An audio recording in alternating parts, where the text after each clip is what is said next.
Halo yang di rumah dengar suara saya? Dengar, Pak.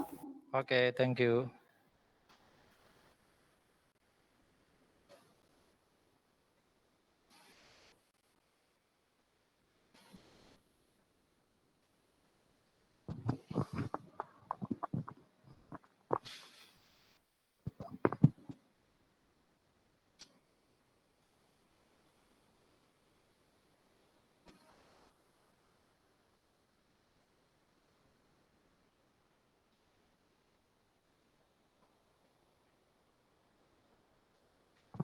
Baik,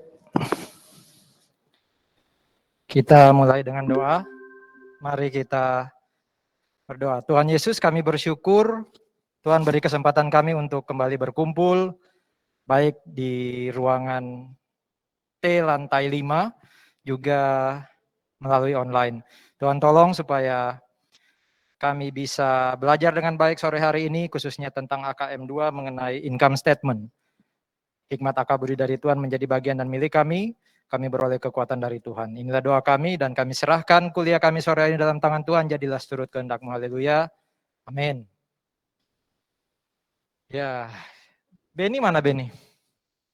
Belum datang. Hah? Beni izin, Oh iya Pak. sih, izin itu ya, Lego ya? Iya, izin, Pak. Nggak mungkin dilarang, kalau saya larang nanti nggak didoakan. Kita masuk materi tentang income statement. Harusnya sih kalau lihat silabus, ada materi namanya instrumen keuangan, tapi saya tunda minggu depan, karena memang perlu ada yang saya lengkapi slide-nya. Ya, ada perubahan ketentuan di PSAK sehingga saya harus tambahkan. Jadi kita paling tidak punya 2 materi sebelum UTS, ya, income statement dan instrumen keuangan, ya. Jadi total nanti kita akan UTS sampai dengan chapter ini ya, chapter 4 dan juga instrumen keuangan plus kemarin properti investasi ditambah sebelum tes 1. Tapi nanti saya tulis ulang lah materinya apa saja ya. Kalau belajar ini ya, kalau belajar ini itu ya hitungan ada tapi nggak serumit yang properti investasi ya, maupun yang sebelum-sebelumnya ya, leasing lalu apa? Akuntansi pajak penghasilan, pensiun, nggak serumit itu. Karena sebenarnya ini semacam review. Kalau kita sudah tahu bagaimana membuat jurnal, baik itu jurnal umum maupun jurnal penyesuaian, ini tinggal bagaimana menyajikannya di income statement. Ya. Nah, ini fungsi atau kegunaannya income statement. Sengaja saya hadapkan ke sini nih, laptopnya biar teman-teman di rumah bisa lihat, oh kayak gitu tuh suasananya. Ya di kelas. Nah ini banyak kursi kosong nih. Semoga setelah UTS ini keisi semua sama teman-teman. Ya, kalau kayak di gereja, mari kita doakan satu-satu kursinya biar banyak yang datang gitu kan. Ya itu artinya ya sudah masuk masa endemi gitu kan ya, bukan lagi pandemi. Pelan-pelan lah, ya pelan-pelan. Bicara income statement, maka biasanya saya nggak tahu seagresif Anda, seagresif apa Anda main saham, ya. Ada yang sudah mulai main nggak? Atau ada yang sama sekali belum main nggak? Ya. Menurut dugaan saya orang yang investasi di saham itu pasti pop out-nya pertama itu pasti informasi soal angka income statement. Ya, apalagi yang investor-investor awal ya, pasti pikirannya itu adalah perusahaan ini cuan nggak, ya kan?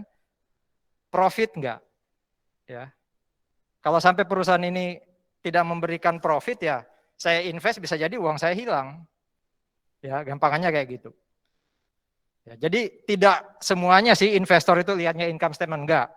Ya, tapi umumnya ya orang pasti berharap angka paling bawahnya income statement, net income itu bisa menghasilkan sesuatu yang positif bahkan terus naik dari tahun ke tahun. Teman-teman di rumah kalau ada masalah tolong laporin ke teman-teman yang di kelas ya. Siapa tahu, oh Pak putus atau apa kan saya nggak bisa lihat ke meet-nya. Oke, income statement itu punya fungsi paling tidak satu. Yang saya katakan tadi ya, saya lagi punya duit nih di 2022 bulan Maret. Mau saya invest di PT apa ya? Nah, salah satu cara saya mencari adalah saya lihat ya income statementnya PT yang pengen saya investasikan dana. Tahun lalu itu berapa income-nya atau net income-nya gitu ya. Tahun ini berapa? Tahun lalu itu berarti 2020 ya. Yang sekarang dalam tanda kutip 2021 dong, karena yang baru terbit sekarang laporan keuangannya kan 2021. Atau kalau saya pengen compare antara dua perusahaan, kalau di sini contohnya antara dua perusahaan otomotif, yang mana ya? Makanya saya membandingkan kinerja itu, lihatnya angka income statement biasanya. Jadi dengan melihat income statement, user itu bisa menilai kinerja mana yang lebih bagus. Walaupun belum tentu. Profitnya lebih tinggi si Toyota, maka kinerja keuangannya jauh lebih bagus, belum tentu. Ya. Kenapa seperti itu nanti kita lihat. Mirip kayak lebih bagus mana si A dan si B ketika kuliah. Oh si B, kenapa IPK-nya lebih tinggi umpama. Ya nggak salah kalau kita membandingkan seseorang berdasarkan IPK, tapi ketika ini saya sebutkan atau saya omongkan ke teman-teman yang aktivis pasti akan protes. IPK nggak cukup Pak, perlu aktif umpama.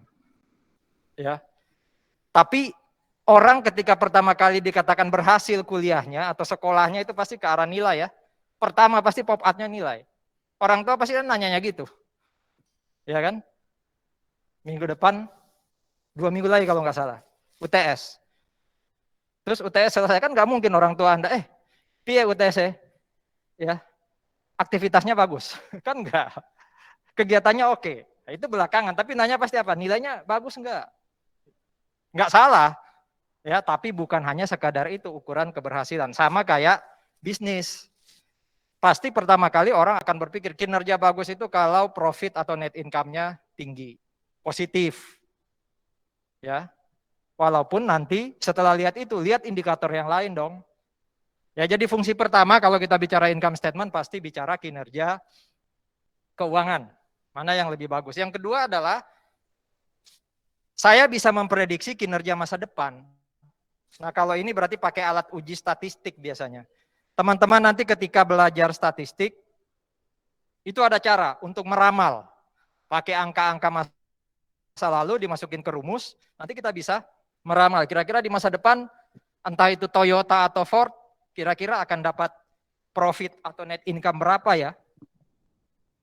Itulah makanya saudara-saudara besok kalau belajar ilmu lain di luar akuntansi, jangan langsung menganggap itu nggak penting. Tadi saya cerita statistik ya. Di dunia kerja itu sangat-sangat dibutuhkan. Atau bahkan nanti Anda kalau skripsi itu statistik harus kuat pemahamannya. Belum lagi ilmu-ilmu yang lain. Nah, buktinya apa? Ketika saya melakukan prediksi kinerja masa depan, nggak bisa. Saya pakai prediksi kinerja pakai intuisi tok, nggak bisa. Harus ada hitung-hitungan dasarnya lah. Ya. Fungsi ketiga dari income statement ini adalah untuk ini nih, yang ketiga ya teman-teman di rumah, membantu menilai risiko atau ketidakpastian terkait cash. Karena mau nggak mau, orang invest tadi ya, pengen ada aliran cash di masa depan yang datang buat dia. Nah perusahaan tempat saya invest ini, bisa nggak memberikan kepastian di masa depan tentang arus cash? Maksudnya gini loh, kalau Anda lihat di contohnya ini apa nih, Siemens. Ya, contohnya Siemens. Ada revenue kurang operating expense, ketemu operating income. Lalu operating income dikurangi atau ditambah dengan discontinued operation, nanti kita bahas satu-satu nih. Ketemulah net income. Ternyata dari tahun ke tahun, Siemens itu net income-nya bagus. Ya, wah berarti kalau lihat fungsi nomor 1, kinerjanya Siemens makin tahun makin bagus dong. Masih ada nggak ya perusahaan ini, saya lupa. Ya, makin bagus dong kinerjanya karena net income naik. Ternyata net income naik itu lebih banyak karena discontinued operation. Jadi bisa jadi dia tutup anak perusahaan, laba. Net income-nya jadi gede. Ya. Operating income-nya sejauh ini kecil bahkan kadang negatif, tapi tertutup dengan apa? Laba dari menutup perusahaan-perusahaan anak perusahaannya. Nah, seberapa sering dia akan dapat income dari discontinued operation, kan namanya aja discontinued operation. Berarti akan ada suatu saat kalau dia tetap usaha, yang lainnya nggak ditutup, yang bawah ini pasti tidak akan dapat lagi. Jadi jangan hanya senang dengan angka paling bawah, tapi lihat mana yang memberi kontribusi besar terhadap angka paling bawah. Apakah operasional yang berulang, di sini disebut recurring, atau yang sesekali. Ya, jadi kalau IPK bagus, oke, mungkin lebih baik dari yang lain, atau ada peningkatan dibanding tahun lalu atau semester lalu, cuma lihat naiknya karena apa? Oh, naiknya karena lebih banyak mata kuliah kualitatif, yang tentu tekanannya tidak seberat mata kuliah kuantitatif. Nah, itu hati-hati. Ya, kalau nanti ketemu mata kuliah kuantitatif, hati-hati, jangan terlalu berpuas dengan yang lalu, karena kita tinggi mungkin karena ada mata kuliah yang sesuai passion kita ya. Walaupun kuantitatif sesuai passion kita jadi bagus. Tapi ada mata kuliah yang, aduh apa sih ini mikro, makro, nggak relate deh dengan saya. Jelek kan? Jadi intinya kalau baca income statement, jangan hanya lihat net income. Itu sih pesannya. Ya. Karena kalau hanya melihat itu fungsi yang semu, fungsi yang sementara. Ya, kita harus lihat komprehensif tentang kinerja keuangan perusahaan. Nah, ini keterbatasannya. Ini keterbatasannya. Pertama, kalau di situ dilihat ada semacam apa tuh? Kayak gerobak lah ya, atau troli ya. Itu enggak semuanya bisa masuk dalam apa? Gerobak tadi atau troli tadi. Ada item-item yang ternyata tidak bisa diukur secara handal yang nggak bisa masuk di dalam. Contohnya apa?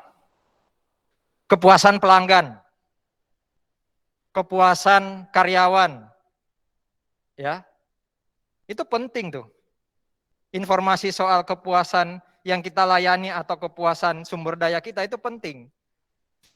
Tapi penting nggak bisa dinilai dengan uang, jadinya nggak bisa masuk entah di balance sheet ya, di statement of financial position, atau di income statement. Jadi memang ada item-item khusus yang penting, tapi nggak bisa diukur secara handal.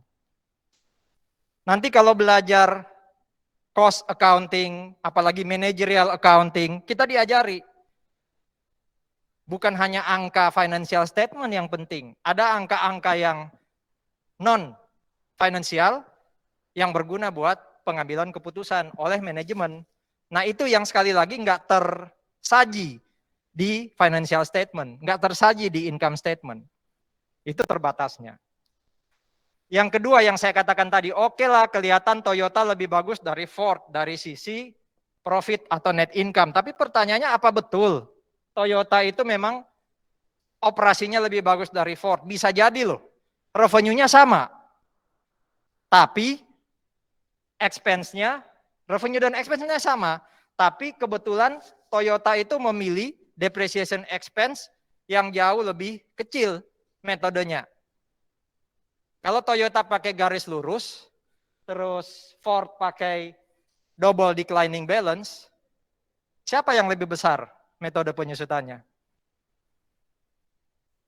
Anggap aja ini tahun-tahun awal berdirinya Toyota dan Ford. Mereka beli mesin yang sama, tapi si Toyota pakai garis lurus, Ford pakai double declining.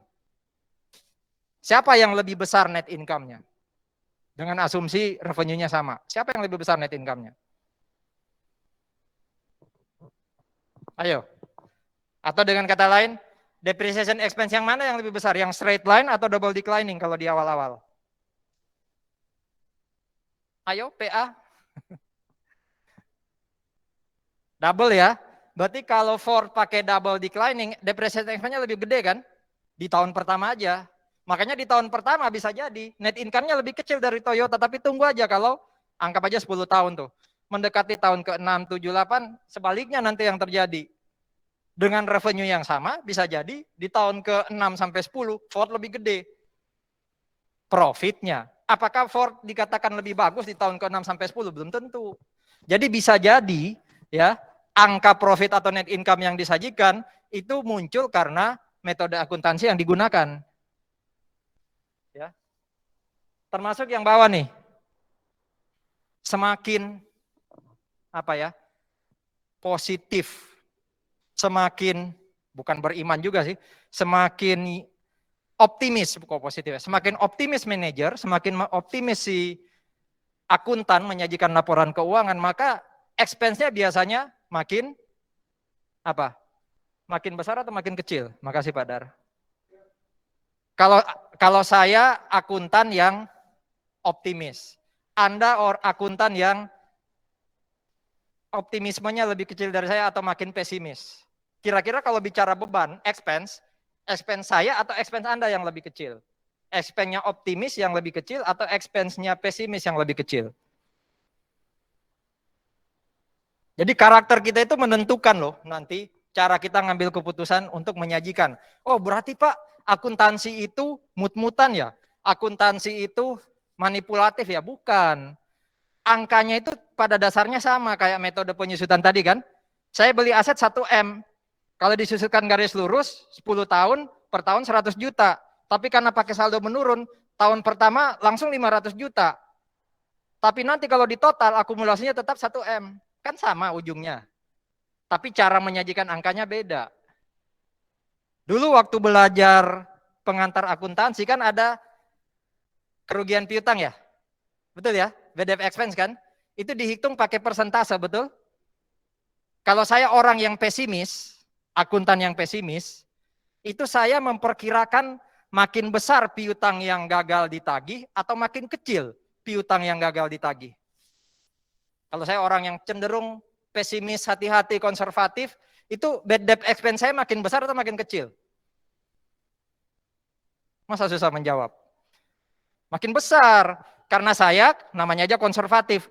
Kayaknya sih 5% nih yang nggak bisa ditagih. Tapi coba Anda datang ke orang yang sedikit lebih optimis, mengatakan enggak deh, 2%, bahkan 1% yang nggak bisa ditagih. Berarti bad debt expense saya lebih kecil dari Anda. Tapi kan bad debt expense itu tidak mencerminkan real condition, ya kan? Bisa jadi tahun depan yang terjadi sebaliknya, saya salah hitung, saya kurang akurat memperhitungkan, mengestimasi. Semua lebih dipengaruhi oleh optimisme atau pesimisme. Tapi tahun ini, Anda yang pesimis, beban Anda lebih besar. Beban saya lebih kecil. Karena revenue kita sama, ya beban Anda lebih besar, net income Anda lebih kecil. Apakah itu berarti Anda tidak kerja lebih baik dari saya? Enggak juga kan? Ya. Jadi ini keterbatasnya laporan keuangan pada umumnya, bukan hanya income statement. Apa itu? Ya ini yang ketiga salah satunya. Banyak judgement. Ya, judgement itu ya tidak diatur di teori, ya. Diatur sih di teori, tapi memilihnya itu tidak diatur. Kita sebagai manajer, sebagai akuntan yang memutuskan. Mau berapa persen tingkat kerugian piutang, mau berapa persen tingkat keusangan inventory, itu kan sangat tergantung dari intuisi, kemampuan kita mengestimasi. Itu nggak bisa diajarin di bangku kuliah. Jadi itu diproses berdasarkan pengalaman, berdasarkan kompetensi, ya kan? Itu ya, jadi tadi ada fungsi, ada juga keterbatasan. Ada diskusi dulu sejauh ini?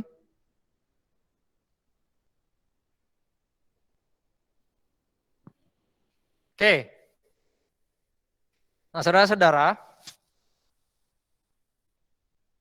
mulai sekarang kritisi istilah-istilah yang terkait income statement. Tadi di slide-slide awal ada istilah profit. Di bawah ada net income.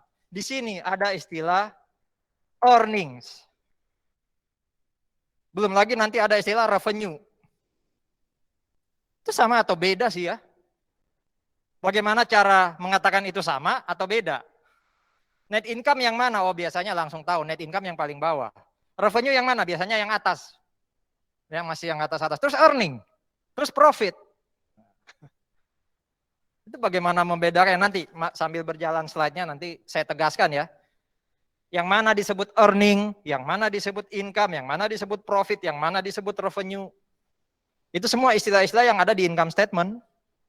Kalau sudah selesai dari materi chapter 4 ini, ya teman-teman yang ikut kelas AKM 2 harusnya nggak bingung lagi ketika ditanya perbedaan masing-masing istilah tadi. Secara umum, saudara-saudara, secara umum, earnings itu adalah angka profit atau income yang disajikan agak bawah. Jadi kalau ada income atau profit yang agak atas itu belum disebut earnings. Earnings itu bisa before tax, bisa after tax.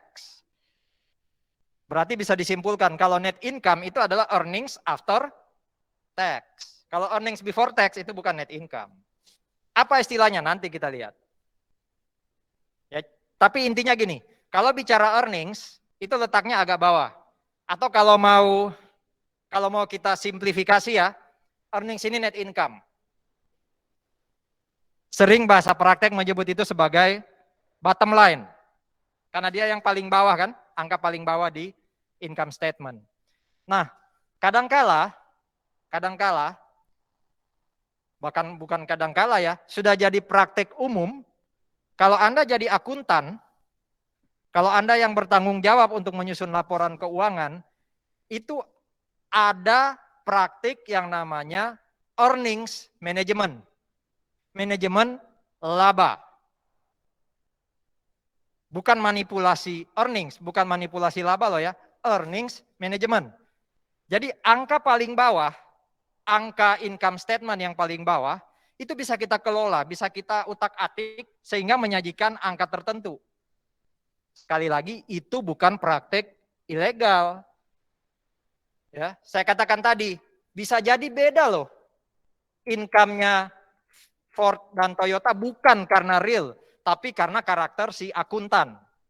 Karena metode akuntansi yang dipilih, karena apa tadi? Judgment yang dipilih.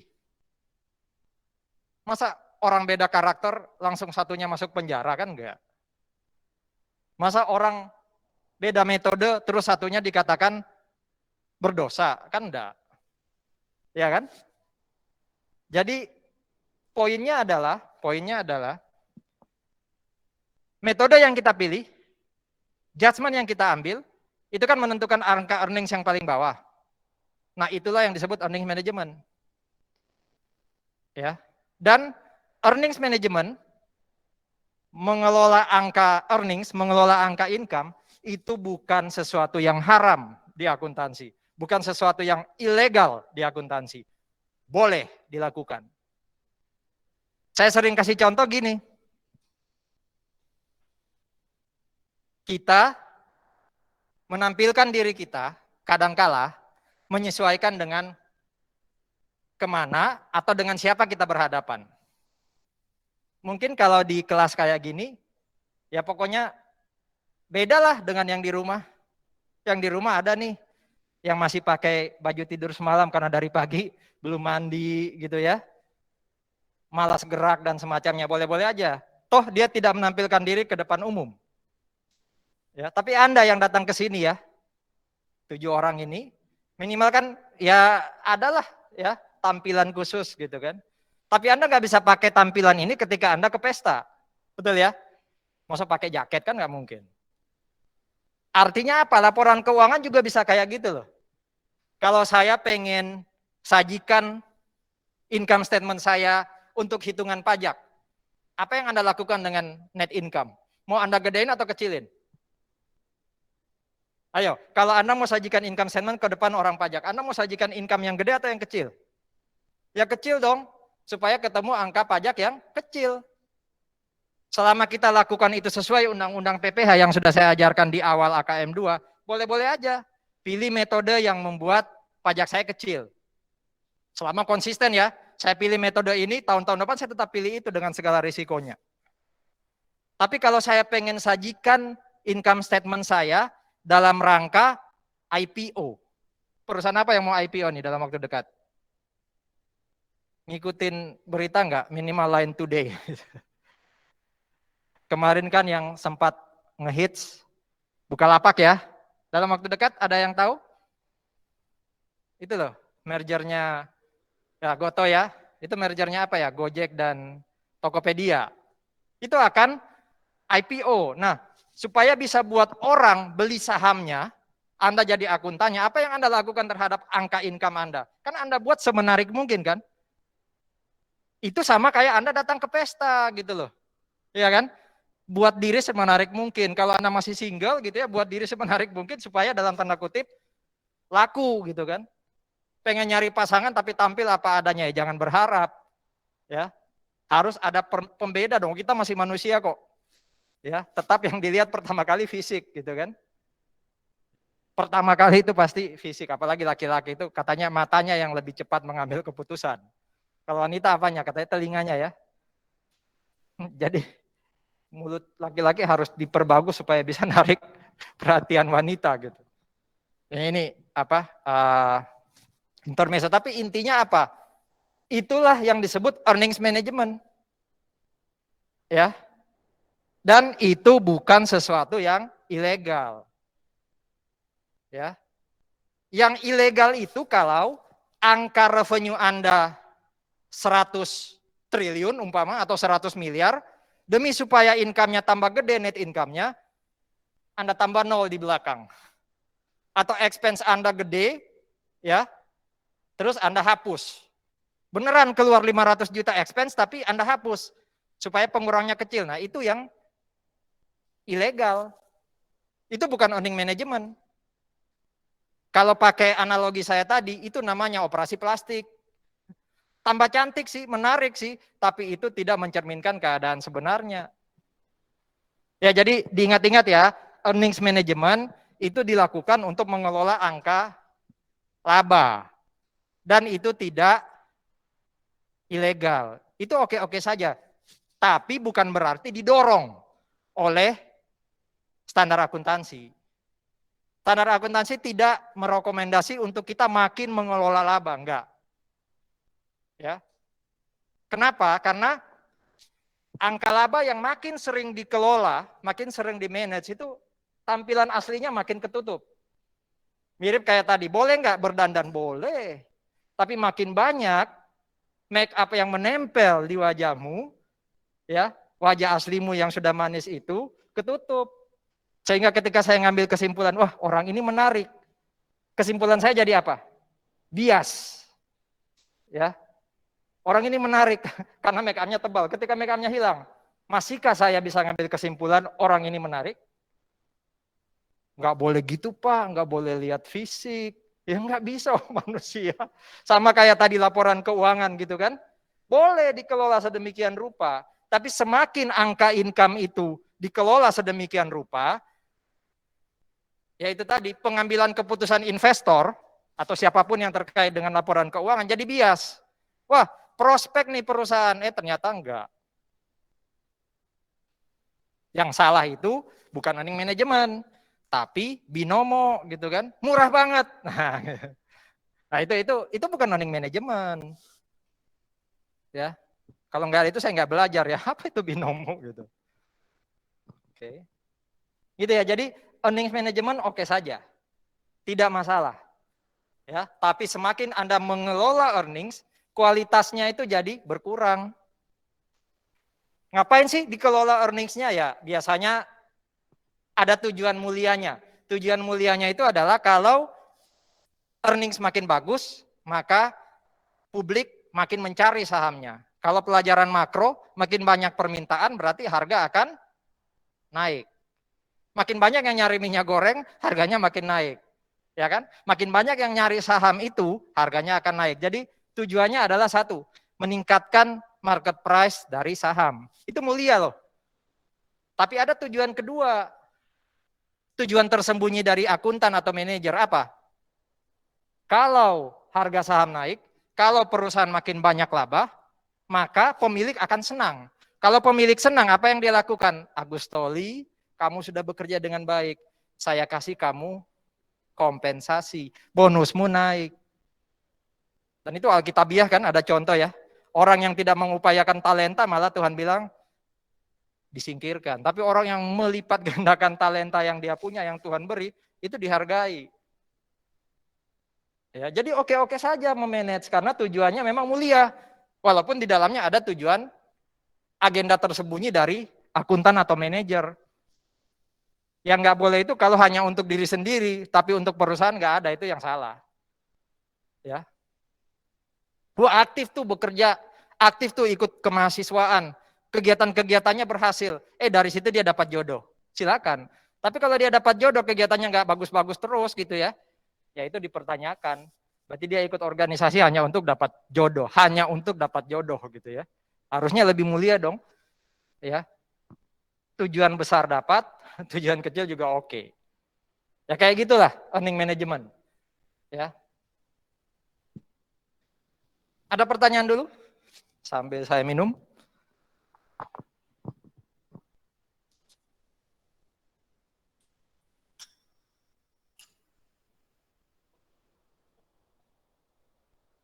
Agak lucu nih, beberapa kegiatan termasuk yang di sebelah ya, dan juga yang dihadiri BNI sekarang, itu dilakukan setelah jam kemahasiswaannya. Kasihan yang punya jam kuliah setelah itu kan. Padahal sudah dikasih range jam kemahasiswaan dari jam berapa? 10:30 sampai 2:30. Ya kasihan tuh. Ketua kelas kita terpaksa 2 layar dia lihat, ya kan? Termasuk yang sebelah. Kita lagi belajar di sebelah berkegiatan. Terganggu kan? Oke, lanjut ya. Sekarang kita bicara elemen. Jadi laporan keuangan ada berapa ya laporan keuangannya? Income statement kan salah satu. Ada berapa laporan keuangan kita? Masih ingat? Lupa ya. Laporan keuangan ada 5. Laporan keuangan itu punya isi. Isinya namanya apa? Elemen. Nah, sekarang kita lagi belajar laporan keuangan namanya income statement. Isinya apa?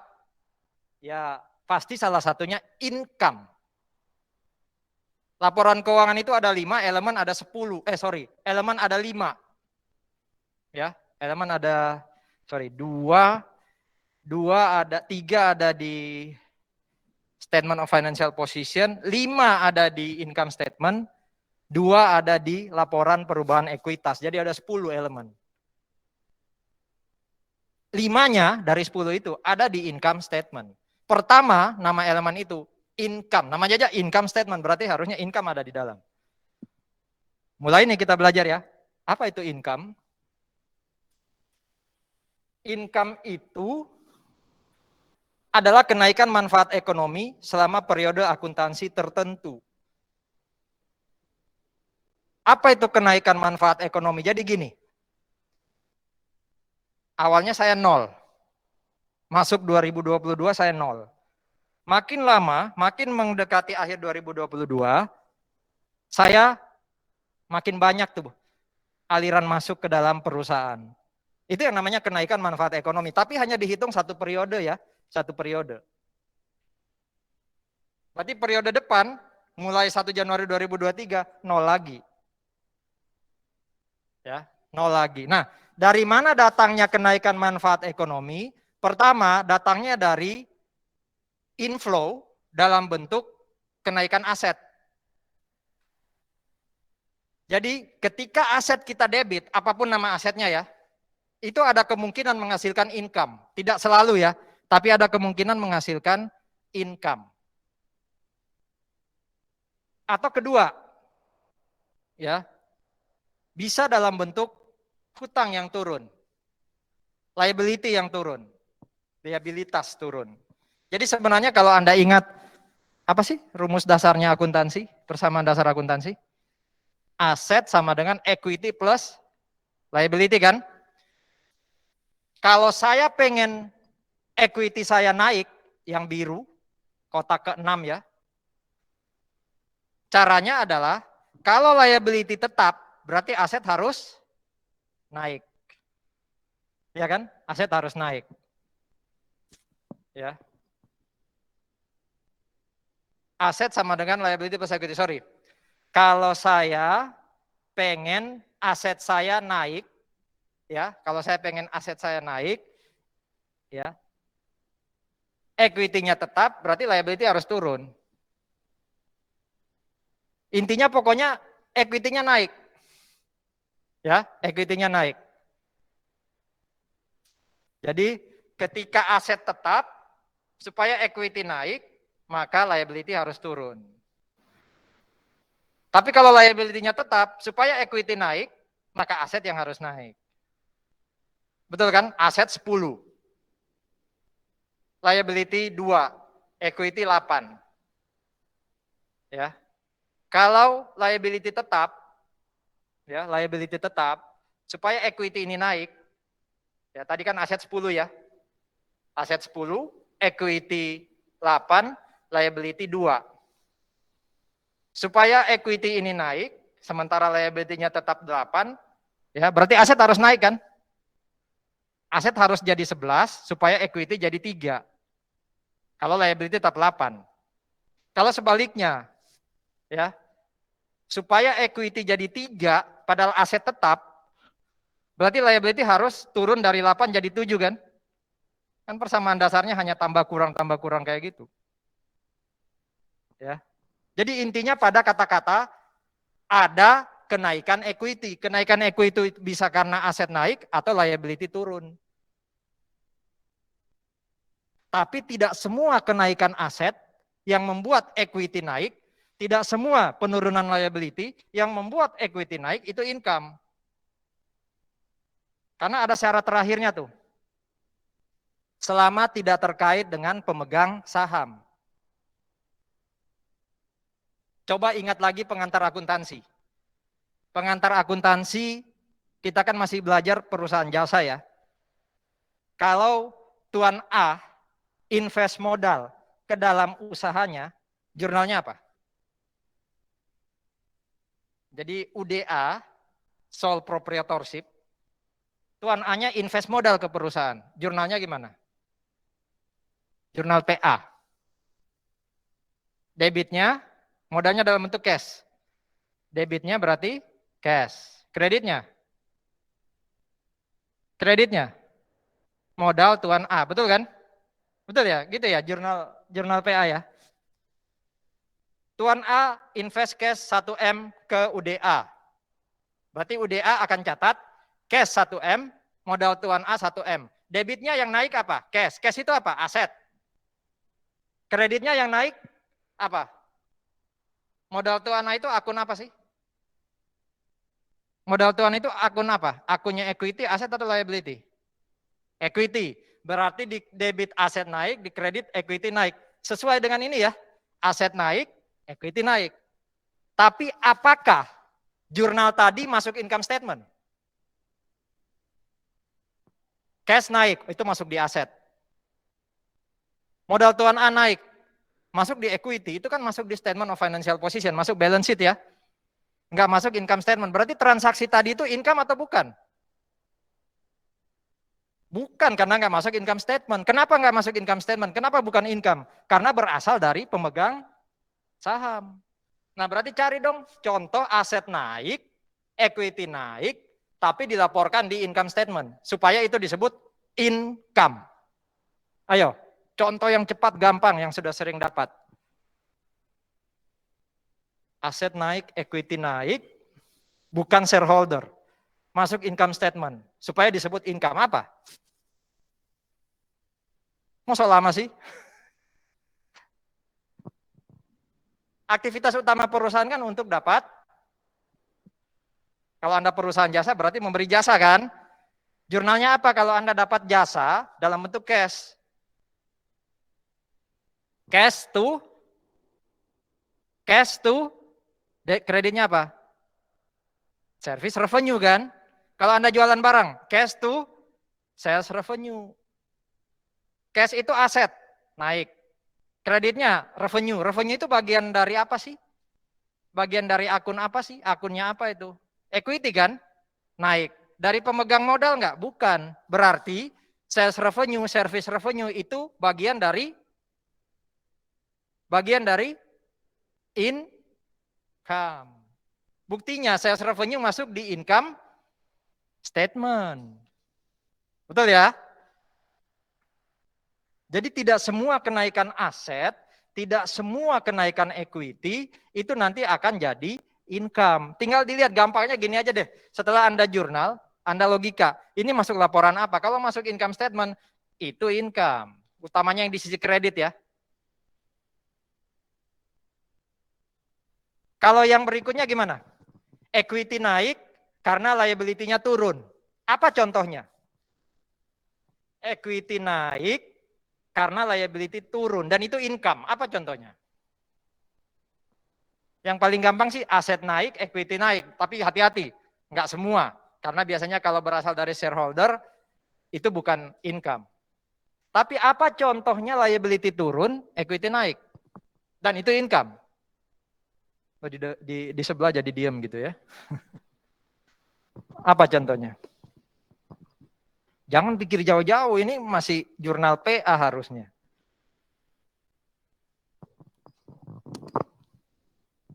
Yang di rumah ada masukan, penurunan liability yang kemudian menaikkan equity dan disebut income karena masuk income statement.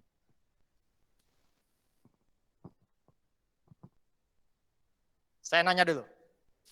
Kalau Anda jual barang, tapi sebelum jual barang, Anda sudah terima duit, jurnalnya apa? Anda jual barang, tapi sebelum saya kasih barangnya ke Anda sudah, saya yang jual barang ya, sebelum Anda terima barang saya, Anda sudah bayar dulu ke saya. Saya akan buat jurnal apa? Debit apa? Debit. Buat saya kan saya terima cash, berarti debit saya cash. Betul ya? Kredit saya apa? Unearned revenue. Pertanyaan saya, unearned revenue itu masuk income statement atau balance sheet? Apa sih bahasa Indonesianya unearned revenue? Pendapatan diterima di muka. Wah, ini masuk income statement. Loh kok bisa? Revenue. Iya kan? Pendapatan. Itu income statement. Cari di dalam income statement ada akun namanya pendapatan diterima di muka. Enggak ada. Berarti kesimpulannya yang dikredit itu bukan revenue walaupun namanya unearned revenue. Berarti unearned revenue ini bukan revenue nih, bukan income, tapi apa itu? Liability kan, hutang kan? Saya terima cash tapi jangan senang dulu. Kalau barang nggak kamu kasih, kamu harus balikin duitnya. Berarti kan itu sama kayak Anda nyimpan uang di saya kan? Berarti saya berhutang ke Anda. Oke, sepakat ya? Unearned revenue itu liability. Kalau kemudian barang saya kasih ke Anda, jadi saya sudah terima uang, cash to unearned revenue, terus barang saya kasih ke Anda. Jurnal saya apa? Utang saya nambah atau hapus? Hapus, berarti unearned revenue saya taruh di sisi debit. Kreditnya apa? Ya sales revenue. Terjawablah ya, itu contoh hutang berkurang, lalu equity naik, dan bukan dari penanam modal. Dan itulah income. Buktinya apa? Sales revenue masuk di income statement.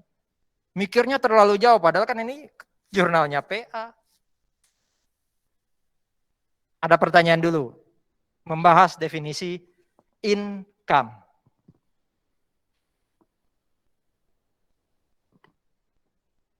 Nanti kita juga belajar, bisa jadi ada kenaikan equity, kenaikan aset, bukan dari penanam modal, tapi bukan income.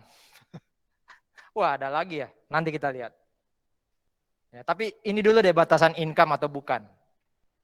Lanjut ya. Nah, income itu sendiri, ya, income itu sendiri sebenarnya dipecah lagi. Ada yang namanya revenue, ada yang namanya gain. Ya. Makanya saya katakan elemennya income statement ada 5. Ya. Income itu hanya kelompok elemen. Elemennya sebenarnya dipecah jadi 2, ada revenue, ada gain. Jadi so far kita ketemu 2 elemennya income statement, yaitu revenue dan gain. Kalau neraca, statement of financial position, elemennya kan 3 ya. Apa aja tadi? Aset, liability, equity. Income statement ada 5. 2 sudah kita lihat di kotak hijau ini. Bagaimana membedakan income dalam bentuk revenue dan gain? Income dalam bentuk revenue itu umumnya adalah aktivitas utama dan rutin perusahaan. Anda dirikan UD untuk dapat apa? Dapat revenue. Berarti semua uang yang Anda dapat dari tujuan awal mendirikan UD, itulah revenue. Kalau Anda dapat income, tapi bukan tujuan utama dirikan UD atau PT atau CV, itu gain. Atau bahasa bisnisnya adalah, apa sih core bisnismu? Apa sih bisnis utamamu? Kalau kamu dapat income dari bisnis utamamu, itulah revenue. Kalau kamu dapat income bukan dari bisnis utamamu, itulah gain. Jadi kalau Anda pedagang, income Anda dalam bentuk revenue, the one and only adalah sales revenue. Betul? Sales revenue. Tapi Pak, waktu belajar PA, selain sales revenue, itu bisa dapat interest revenue, dividend revenue. Oh iya ya, dinamakannya revenue. Yang benar PA atau AKM 2. Karena saya katakan tadi, the one and only itu adalah core business. Itulah yang jadi revenue. Itu yang harus Anda pegang sekarang, karena level belajar Anda sudah tinggi. Berarti kalau di PA dulu, di AKM 1 masih muncul, termasuk nanti sambil kita terus belajar akuntansi muncul, dividend revenue, royalty revenue, itu sebenarnya secara konsep, secara esensi, bukan income. Mereka adalah apa? Mereka adalah apa? Gain harusnya. Karena saya pedagang, dapat interest revenue itu hanya bagian dari investasi lain-lain. Tujuan saya buka usaha kan untuk jual barang dagangan saya kan. Nah, untuk memfasilitasi membedakan antara revenue yang asli dalam tanda kutip dengan revenue sampingan, revenue asli tempatnya paling atas. Service revenue, sales revenue itu tempatnya paling atas. Sementara kayak dividend revenue, interest revenue, rental revenue, tempatnya di mana? Agak bawah, di tengah. Masuk dalam kelompok apa? Masuk dalam pos apa? Other income atau other revenue. Gitu ya. Nggak apa-apa kita sebut revenue, walaupun secara konsep harusnya gain. Tapi kalau mau masukkan ke income statement, jangan masukkan interest revenue, jangan masukkan dividend revenue, jangan masukkan royalty revenue ke atas. Atas itu hanya miliknya sales. Atau kalau kita perusahaan jasa, atas itu hanya miliknya service revenue. Gitu ya. Makanya kalau lihat pendekatan terbaru, pendekatan terkini kalau dapat dividend, itu nggak disebut dividend revenue, disebut dividend income. Atau bahkan dividend gain. Ya. Karena yang punya hak untuk disebut revenue sebenarnya hanya core business. Cuma supaya tidak bingung, karena sudah dari dulu diajarin, semua yang masuk itu revenue, penyajiannya yang dibedain. Yang dari core business paling atas, yang selain dari core business letaknya di tengah atau bawah.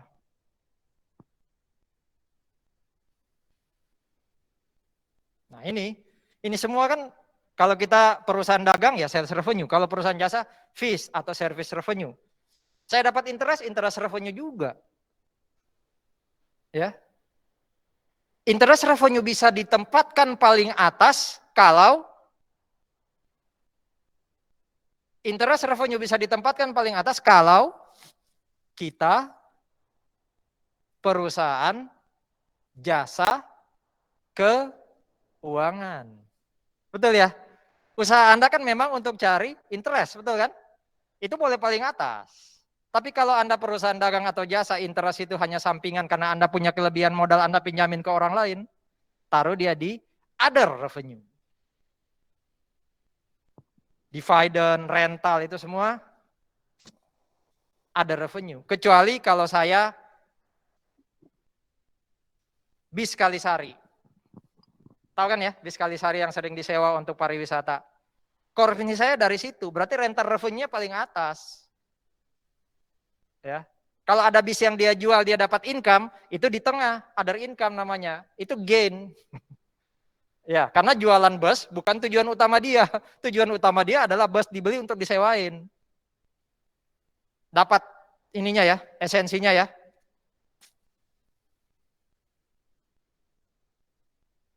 Ini contoh gain. Ya, walaupun sebenarnya kotak ke interest, dividend, dan rent ini juga gain sebenarnya. Cuma itu tadi, nggak apa-apa Anda namain interest revenue, dividend revenue, rent revenue, tapi taruh dia di other. Jangan di revenue paling atas. Nah ini contoh-contoh tadi. Kalau saya jual aset saya, selain inventory ya, kalau saya jual inventory kan pasti sales revenue kan. Kalau saya jual aset tetap, boleh aja. Kalau saya jual aset tetap, ternyata saya dapat cash di atas nilai buku, itu gain. Market value lebih tinggi dari book value, selisihnya disebut gain. Itu income. Tapi jangan taruh paling atas. Ya, makanya tadi di bagian awal dikatakan, kalau pengen lihat net income, lihat keseluruhan. Yang membuat net income kita positif, makin naik, itu sales revenue atau other revenue. Kalau kita tiap tahun itu revenue-nya tinggi, karena ada revenue, berarti ada masalah dengan kinerja keuangan kita. Ya, ada masalah dengan kinerja keuangan kita. Operasional kita nggak sebagus ada revenue. Sesekali ada revenue kita hilang, bisa ambruk kita. Gitu loh cara menganalisis gampangnya ya. Yang berikutnya setelah income, ada yang namanya expense. Ya, expense itu dibalik aja. Ada penurunan dalam bentuk asetnya turun atau liability-nya naik. Jadi liability naik itu expense. Intinya apa? Pokoknya equity-nya turun. Pokoknya equity-nya turun. Ya. Aset turun, equity turun, atau liability naik, equity turun. Itulah expense. Tapi nggak semua kenaikan penurunan aset, penurunan equity itu expense, kenaikan liability, penurunan equity itu expense, nggak semua. Karena bisa jadi itu muncul karena shareholder. Contoh, pengantar akuntansi lagi. Tuan A mengambil dana dari UDA untuk keperluan pribadi. Jurnalnya apa? Waktu PA. Tuan A ngambil dana pribadi dari UDA. Berarti kreditnya apa? Cash ya. Debitnya apa namanya? Prive atau withdrawal. Betul ya? Withdrawal itu masuk di statement of financial position, income statement, atau laporan yang mana? Yakin tak prive masuk income statement, pengantar akuntansi? Ayo, prive masuk laporan mana? Saya nggak ngomong salah, saya cuma ngomong yakin tak? Ayo, prive masuk laporan mana? Kalau Anda bilang masuk income statement, berarti namanya prive expense. Emang dulu withdrawal expense namanya? Enggak ya? Namanya withdrawal ya? Berarti nggak masuk income statement. Masuknya di, ada yang bisa jawab? Masuknya di statement of changes of owner's equity. Betul ya? Masuknya di laporan perubahan modal, betul? Berarti expense bukan merupakan, prive atau withdrawal bukan merupakan expense. Oke? Nah terus apa dong contohnya? Ya tadi, pokoknya di luar untuk kepentingan pemegang saham. Saya bayar gaji, apa jurnalnya? Salaries, expense. Tapi kreditnya masih salaries payable, Pak. Ya enggak apa-apa. Berarti kalau salaries payable, liability-nya muncul toh. Ya enggak? Salaries expense itu membuat equity turun, nah itu expense. Tapi kalau sudah dalam bentuk cash, ya udah salaries expense to cash. Berarti asetnya yang turun, equity turun, oh itu expense. Dan bukan untuk pemegang saham. Nah, expense itu sendiri, itu dipecah jadi dua lagi, kayak income tadi ya, dipecah jadi revenue dan gain. Lebih enak sih ngafalinya, tapi expense itu sendiri dipecah jadi dua, di mana expense juga ada di dalamnya. Jadi so far kita punya 4 elemen. Apa saja? Apa saja elemen kita so far? Revenue, gain, expense, loss, sudah 4. Tinggal 1 ya. Tadi kata saya kan ada 5. Kapan penurunan aset, penurunan equity itu jadi expense, kapan jadi loss? Sama kayak tadi, kapan dia revenue, kapan dia gain. Kalau penurunan itu terjadi karena aktivitas utama perusahaan, itu expense. Demi supaya dapat revenue, saya bayar gaji, itu expense. Demi supaya dapat revenue, saya bayar biaya listrik, itu expense. Tapi kalau saya jual aset mesin saya ya, terus saya rugi, karena saya dapat cash di bawah book value, itu loss. Karena tujuan saya mendirikan usaha bukan untuk jualan mesin, tapi untuk jualan inventory. Berarti kalau itu di luar aktivitas utama dan normal, itu loss. Ya, itu loss. Nah, ini contoh expense. Jadi COGS itu expense. Kalau COGS saya debit, equity bertambah atau berkurang? Kalau ada jurnal COGS itu inventory, itu equity bertambah atau berkurang? Berkurang ya? Betul ya? Kan equity itu saldo normalnya di kredit ya. Kalau COGS saldo normalnya debit, berarti kan ngurangin equity. Saya nanya, COGS masuk di laporan keuangan apa? Income statement, berarti betul ya, dia expense kan? Ngurangin equity masuk di income statement. Ya, jadi namanya memang COGS, nggak ada expense-nya, tapi dia expense. Nah ini juga jadi pelajaran buat kita para calon akuntan, kita Bapak, jadi kok kami yang calon gitu ya. Jangan, atau gini istilahnya apa? Apalah arti sebuah nama? Kalau kayak tadi ya, namanya unearned revenue, tapi itu bukan revenue. Namanya COGS, nggak ada expense-nya, tapi itu expense. Waktu kita belajar sewa atau leasing, aset itu milik Anda, karena Anda punya sertifikat. Tapi saya bisa nggak laporin di neraca saya? Bisa. Kalau saya sewanya pakai apa? Capital lease. Jadi jangan lihat bentuk formal, lihat esensinya. Makanya kebanyakan kalau jadi akuntan itu ada aja pemaafan gitu ya. Kamu kok jarang dandan kayaknya, nggak penting. Yang penting otak aku, hati aku gitu ya. Fisiknya nggak diperhatiin. Merasa inner beauty-nya lebih penting gitu. Ya nggak juga gitu ya. Tetap jadi akuntan itu luar dalamnya oke. Ya. Tapi poin yang ingin saya sampaikan apa? Jangan terlalu terfokus pada nama ya. Namanya bisa jadi nggak ada expense-nya, tapi sifatnya dia expense kayak COGS. Nah kalau yang loss itu kayak apa contohnya? Ya ini, bisa karena saya jual aset, selain inventory loh ya. Inventory kan aset yang utamanya saya jual. Saya jual mesin, saya lepas investasi dan rugi. Nah itu bagian dari loss. Jadi so far kita punya 4 elemennya income statement. Revenue, gain, expense, dan loss. Ada pertanyaan dulu?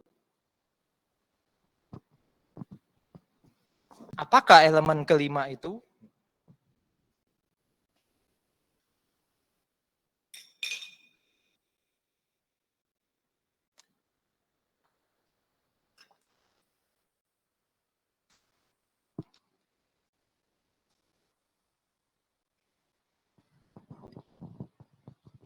Oke lanjut ya.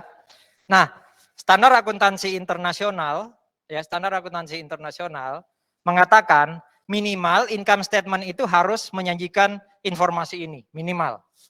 Artinya kalau sudah disajikan yang minimal di depan ini oke. Kalau kurang, nah itu dalam tanda kutip tidak pas, salah. Tapi kalau lebih, oke. Cuma jangan terlalu banyak. Karena bisa jadi pengambil keputusannya pusing umpama. Tapi minimal harus ada informasi ini. Apa maksudnya masing-masing ini nanti kita perhatikan ya, nanti kita ini. Jadi paling tidak so far Anda bisa menjawab apa bedanya income dan revenue? Apa bedanya income, revenue dan gain, ya kan? Oh, revenue itu part of income. Ya. Karena revenue dan gain itu bagiannya income, lingkaran besarnya income. Yang belum terjawab earnings. Ya kan? Itu belum terjawab. Profit belum terjawab. Ada lagi bahkan omset. Omset itu sebenarnya gross revenue. Gross revenue itu omset. Jadi sales revenue paling atas itu omset. Tapi kalau sales revenue sudah dikurangin sales discount, sudah dikurangin sales return, itu namanya net sales, itu bukan omset. Omset itu yang masih gross. Kalau Anda service berarti yang masih gross, masih bruto. Itu sudah ya. Omset, revenue, income, gain sudah. Earning tadi sudah sempat saya jelaskan, itu yang bawah-bawah tuh. Ya, net income itu adalah earnings after tax. Kalau earnings before tax, nanti kita lihat. Profit nih, profit itu apa? Ambil jalan kita lihat ya, apa itu profit? Saudara-saudara, salah satu cara untuk cepat menyerap bab ini adalah baca ilustrasi 41 ini. Karena Anda masuk dalam tahap bisa open book, ini dilihat aja susunannya. Kalau Anda kelas offline, kelas onsite, normal, ya ini harus dihafalin, kecuali boleh open book ya soalnya. Jadi inilah urut-urutan income statement yang lengkap. Di setelah ini nanti ada contoh dengan angkanya ya, tapi ini konsepnya. Yang paling atas namanya sales revenue. Ya, paling atas namanya sales revenue. Bagian kedua namanya COGS. Ya, bagian kedua namanya COGS. 1 kurang 2 itu yang disebut gross profit. Sudah terjawab ya? Oh, profit itu letaknya masih agak atas. Ini berarti income yang masih. Jadi profit itu nggak mesti sama kayak net income.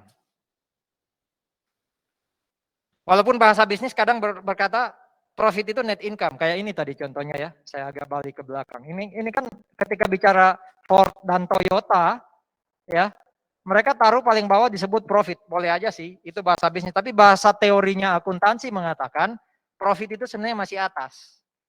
Ya. Masih sales kurangi COGS. Ya. Sales kurangi COGS.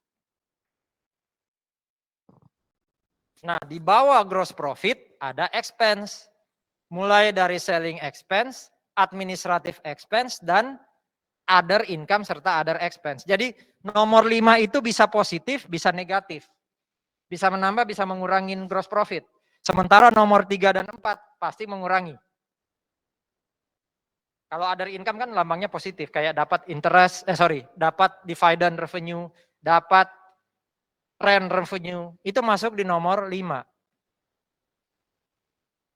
Loss, kayak tadi, kerugian karena jual aset tetap, itu masuk di nomor berapa? Masuk di nomor berapa kalau loss? Jual aset tetap, jual mesin, rugi. Itu masuk di nomor berapa? Enggak mungkin 1 dan 2 kan? 3, 4 atau 5? 5, itu other expense. Itu gain tadi kan? Jadi kalau bicara income, ya, revenue atau gain, memisahkannya adalah revenue itu yang nomor 1, gain atau other income taruh di nomor 5. Kalau bicara expense, expense taruh di 3 atau 4, kalau gain taruh di nomor 5. Ada loss ya, taruh di nomor 5. Ada satu pengurang, satu gain, ya, satu loss atau expense yang tidak ditaruh di nomor 5, yaitu interest expense. Itu taruhnya di nomor 6. Nama barunya financing cost. Jadi istilah, kalau Anda jurnal tetap interest expense oke, tapi naruhnya di bagian namanya financing cost. Ya, financing cost. Jadi kalau ada loss, selain yang masuk dalam nomor 3 dan 4, masukkan di nomor 5. Itu yang disebut other expense. Salah satu contohnya tadi jual aset, jual investasi, ternyata rugi. Itu masuk nomor 5. Tapi kalau expense-nya dalam bentuk interest, dia masuk nomor 6. Bukan 3, 4, 5, tapi nomor 6. Kalau expense-nya dalam bentuk tax, pajak, masukkan dia di nomor 7. Jadi interest dan tax nggak bisa masuk di expense atau loss. Dia disajikan berbeda barisnya. Gitu ya. Sekarang tinggal, saya nggak tahu. Harusnya pengantar akuntansi sempat disinggung. Cost accounting udah ngambil. Akuntansi biaya. Udah ya. Bagaimana membedakan selling dan administrative expense?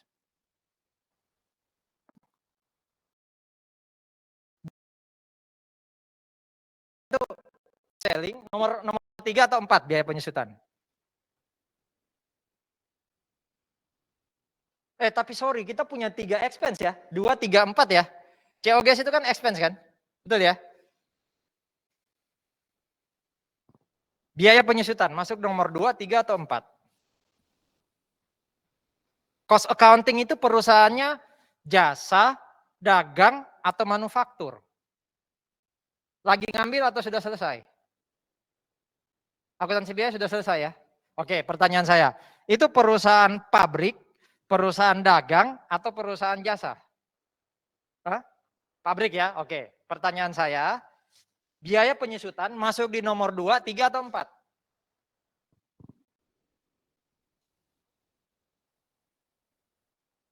Jadi mencampurkan PA dan cost accounting. Ada yang di rumah bisa jawab, biaya penyusutan masuk nomor 2, 3, atau 4?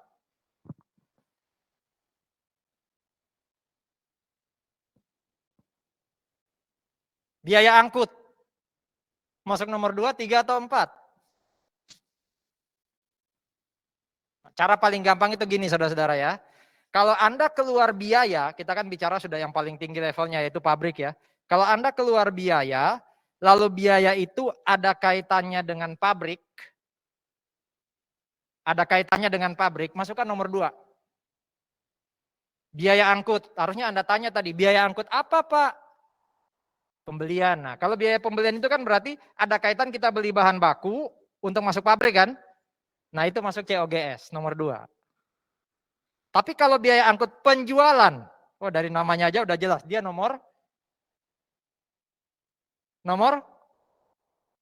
biaya angkut penjualan, berarti masuk nomor yang ada selling-sellingnya nomor berapa tuh? Yang ada selling-sellingnya itu loh, expense yang ada selling-selling yang mana? 3 kan? Jadi biaya angkut pembelian masuk COGS, biaya angkut penjualan masuk nomor 3.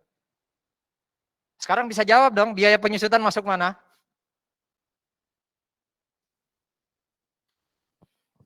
Udah saya kasih petunjuk tadi. Biaya penyusutan masuk mana?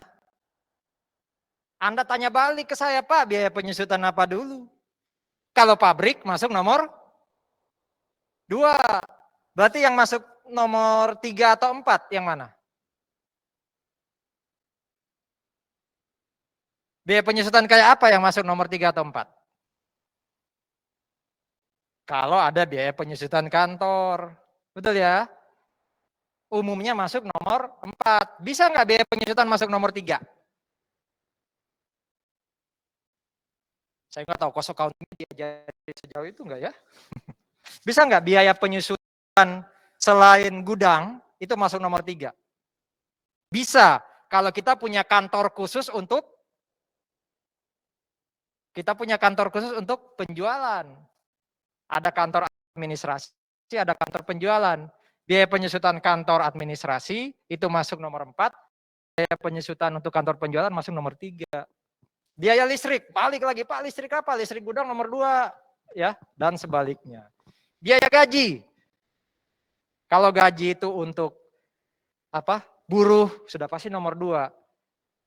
Tapi biaya untuk pegawai kantoran yang biasa nomor 4. Kalau untuk marketing nomor 3. Gitu kan? Jadi secara pengurang Anda pasti jago. Yang namanya biaya pasti ngurangin sales revenue. Tapi ketika saya tanya, tolong dong buatin income statement yang benar, taruh di tempat yang tepat. Bisa jadi kita masih keliru. Penyajiannya kita bisa jadi bermasalah. Dan itu penting. Bukan sekedar menghitung net income bawahnya, tapi menyajikannya itu yang penting. Ada diskusi dulu sebelum lebih lanjut. Gross profit kurangi 345, ketemulah istilah apa itu? Gross profit kurangi 3, 4, kurangi 5 atau tambah 5, itu ketemu istilahnya apa?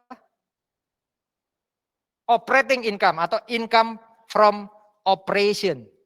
Itu yang tadi disebut sebagai recurring income.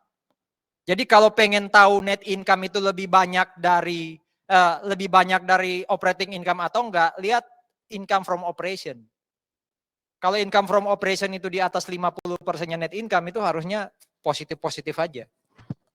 Tapi kalau lebih banyak income selain operating income, jadi net income-nya 100, ternyata income from operation-nya lebih kecil proporsinya. Hati-hati. Ya, hati-hati. Oke, sampai operating income ada pertanyaan? Atau income from operation?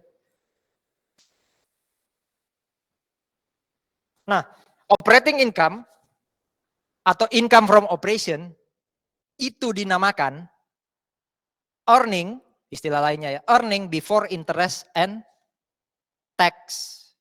Sudah ambil manajemen keuangan? Financial management? Belum?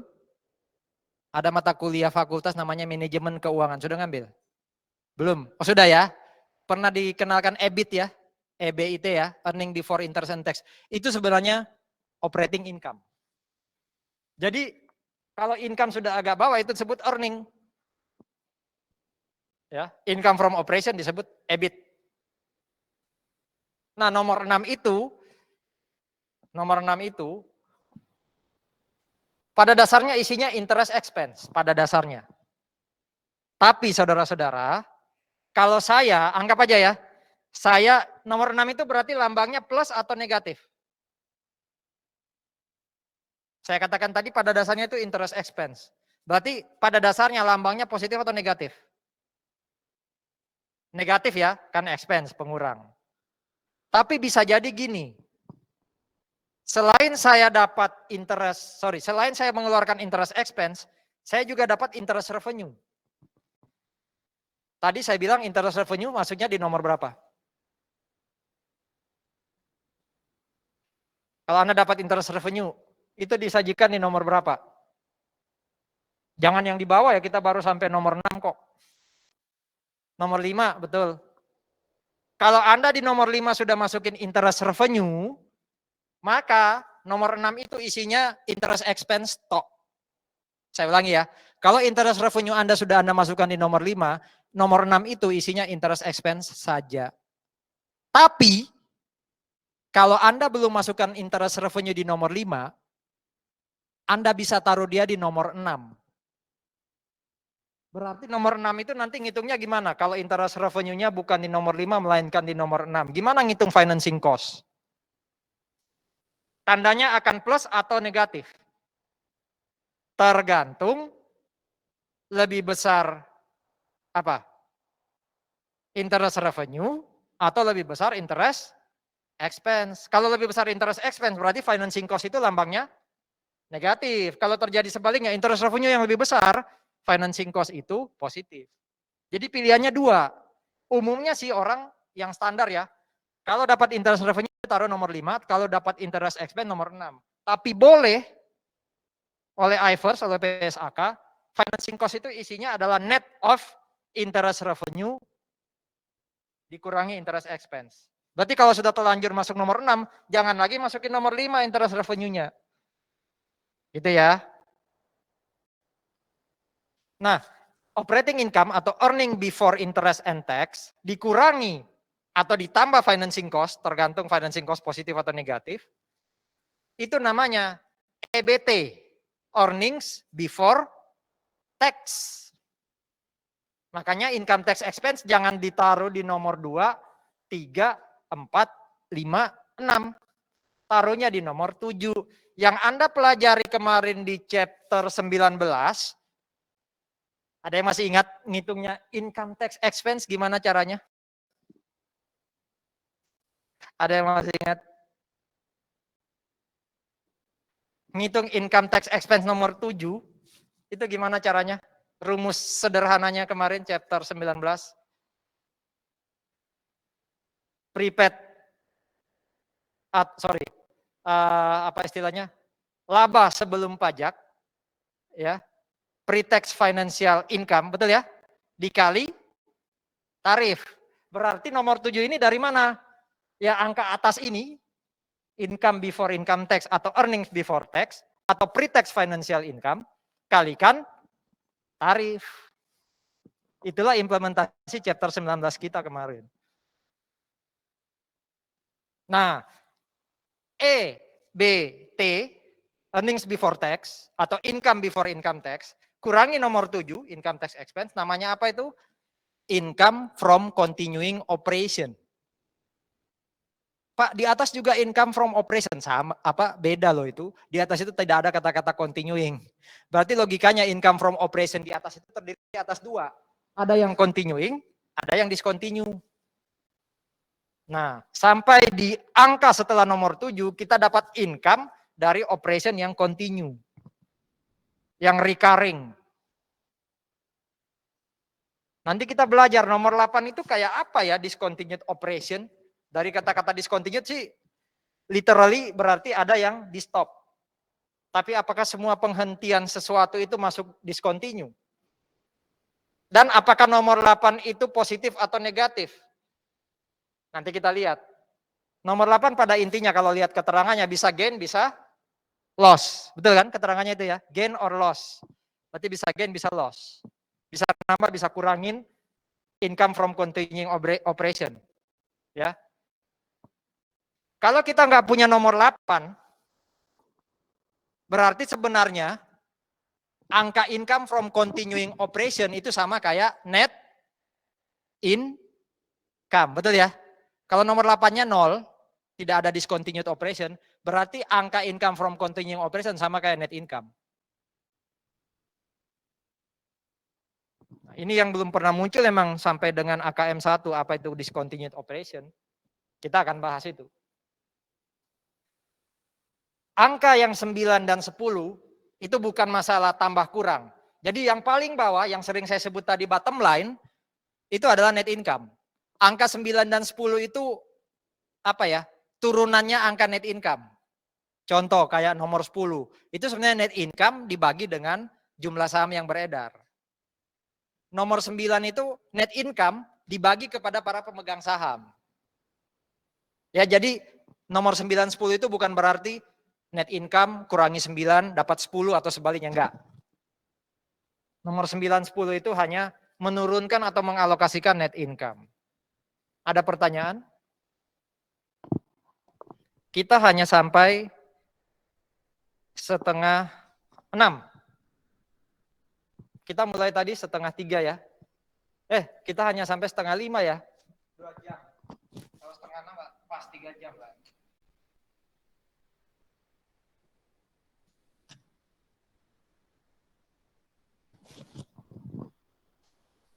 Saya diingatkan kalau sudah dekat setengah 5 ya. Sudah jam 4. Oke, nah ini contoh yang ada angkanya. Ini contoh yang ada angkanya. Jadi ini cara memahami secara besar dulu. Nah kalau mau lihat penyajian angkanya ya kayak gini. Ya, makanya saya katakan tadi di contoh ini, angka paling bawah itu sebenarnya income tax. Net income 164. 164 ini yang sering disebut sebagai bottom line. Nah, 164 kalau itu dibagi kepada pihak yang merupakan pemegang saham mayoritas, itu yang disebut sebagai kalau di sini contohnya Bok Hong, ini maksudnya investor namanya Bok Hong ya. Dia dapat 120 ya. Sisanya masuk kepada pihak lain yang bukan pemegang saham mayoritas, namanya non controlling interest atau NCI. Pemegang saham pengendali atau pemegang saham mayoritas itu biasanya diukur dari kepemilikan sahamnya. Ya. AKM 1 sih sudah bahas itu. Kira-kira di atas berapa persen saya bisa masuk dalam kategori pengendali. Kalau di atas 50 pasti. Jadi bisa jadi Bok Hong itu di atas 50. Tinggal Anda hitung aja 120.000 dibagi 164 itu berapa persen. Itu kelihatan persentase saham yang dia pegang. Sisanya yang 44.000 itu berarti ya lebih kecil daripada Bok Hong. Tapi pertanyaannya berapa persen ya supaya bisa dibilang pengendali? Nggak harus di atas 50. Ya. Kan ada 3 layer ya, 0 sampai 20, 20 sampai 50, di atas 50. Kita di atas 20 pun itu bisa masuk dalam kesebutan pengendali. Ya. Di sini contohnya mungkin bokhong memang lebih besar ya. Berapa persen sih 120 bagi 164? Tolong dong dihitung kalkulator. 120.000 bagi 164.000 itu berapa persen? Ketemu berapa?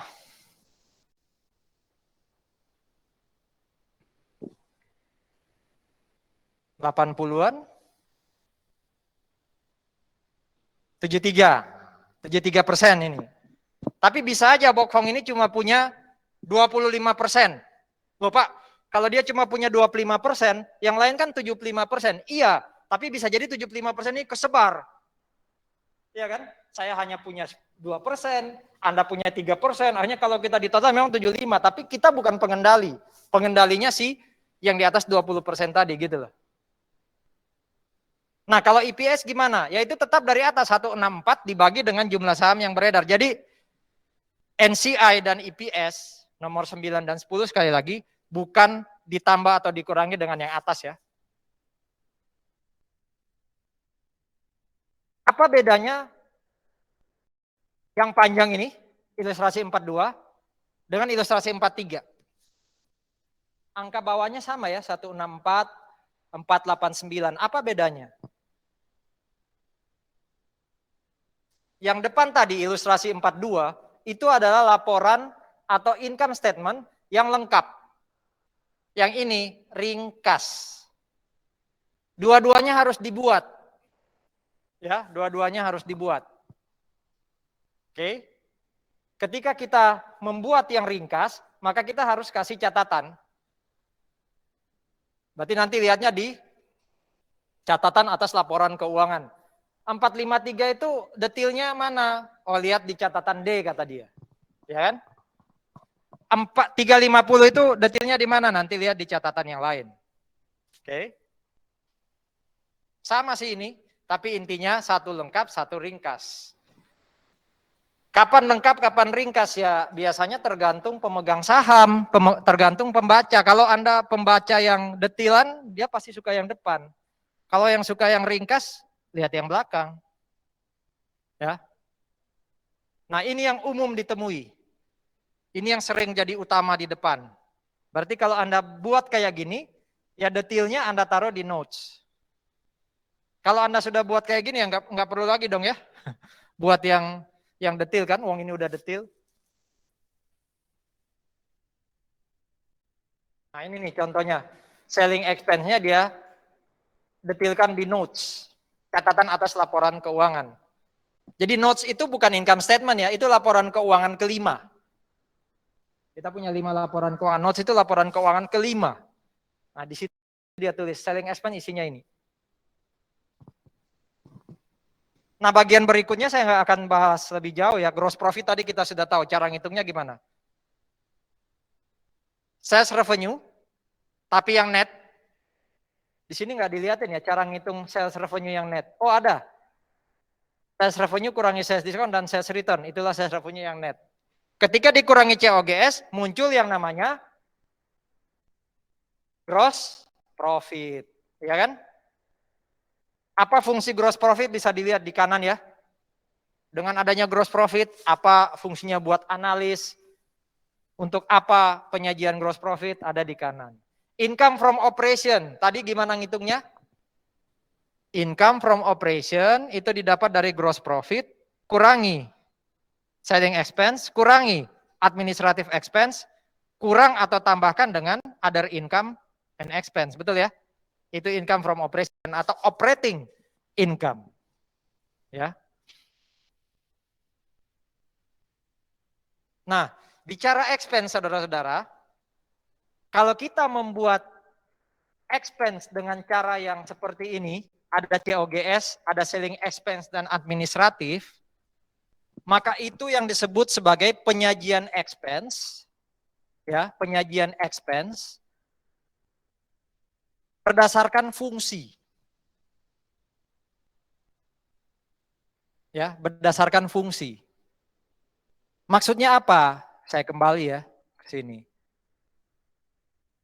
Ada biaya penyusutan. Tapi biaya penyusutannya masuk di COGS. Jadi sama-sama biaya penyusutan, tapi kebetulan biaya penyusutan itu pabrik, dia masuk COGS.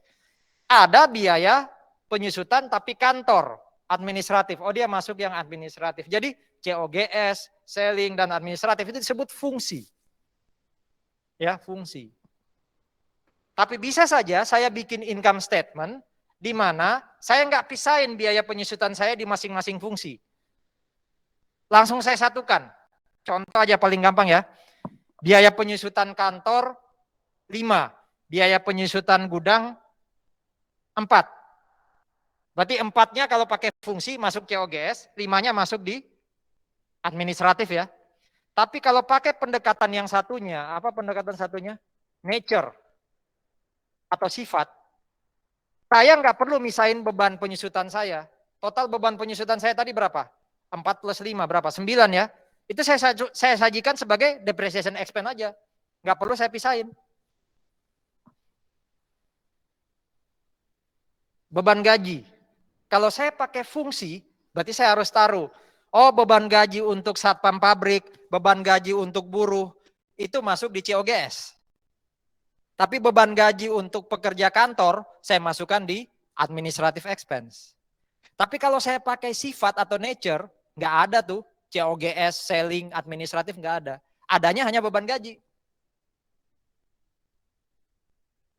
Pertanyaan saya sekarang, selama Anda belajar PA, AKM 1, AKM 2 sampai hari ini, cara kita melaporkan expense itu pakai cara function atau nature?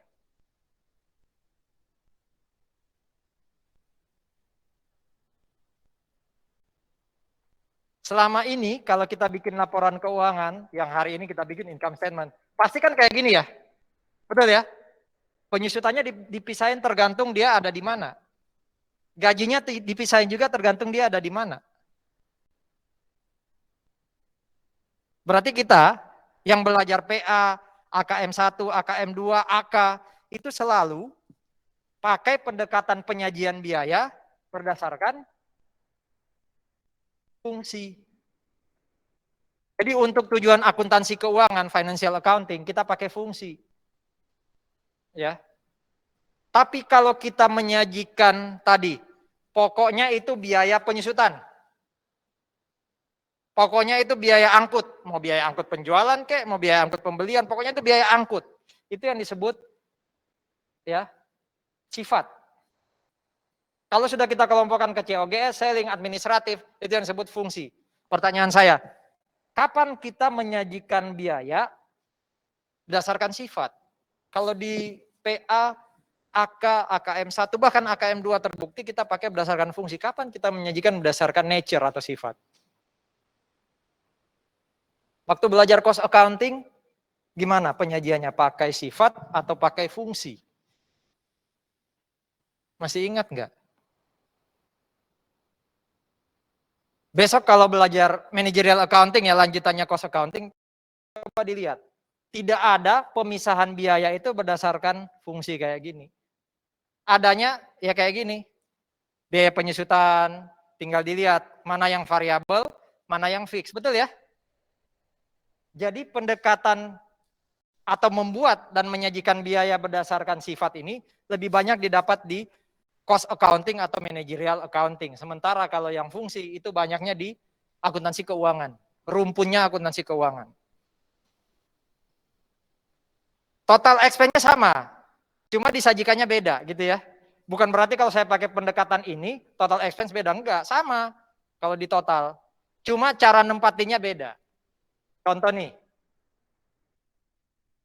Ya, ini berarti berdasarkan apa? Walaupun ini masih ilustrasinya. Ini berdasarkan apa nih? Cost, selling, dan administratif. Berarti berdasarkan fungsi. Gimana caranya untuk menyajikan berdasarkan sifat?